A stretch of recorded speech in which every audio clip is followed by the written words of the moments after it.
The last few days in our pre-market review, I've been talking about these large down bars that are occurring being power bars, but the weakest link in the chart. I'll tell you why. So these big down bars, these power bars, create voids. And I say it's the weakest link because there's nothing to stop prices from going back up. However, when they go sideways at the bottom of the bar, that opens up the door to go in lower. And so here was another couple of power bars down, retraces back up. And then today there was another one going down. It didn't retrace so much this time on the spiders. You can see on the daily chart, the down, up, down. It's in an uptrend, so we give that the benefit of the doubt. Today, this AD line closed down at a minus 1400. That's pretty powerful. That tells us that there was a broad amount of selling happening throughout the trading day.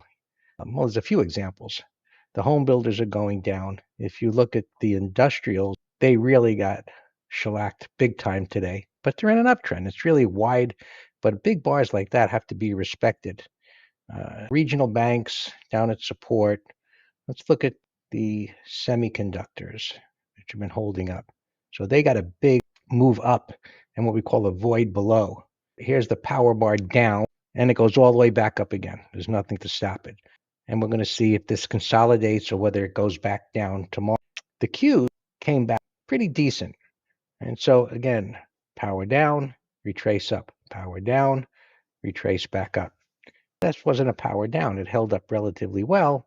And we've got a bottoming tail bar next to a wide range bar to the upside. That supports a move high. So some conflicting messages. Gold finally had a down day, but that's in an up. Silver had a down day, but that's in an uptrend. So some kinks in the armor, reversal at resistance. We're going to be covering all of this tomorrow morning, pre-market at 9 a.m. You could log in on YouTube or Facebook or X and check out where things are.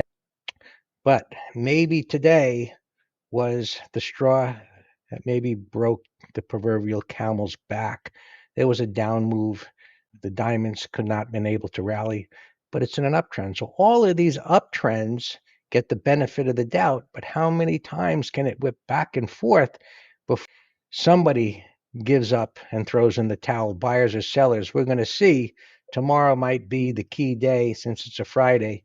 We'll see what unfolds. So stay tuned, log in, pre-market, and we'll update. Talk to you then.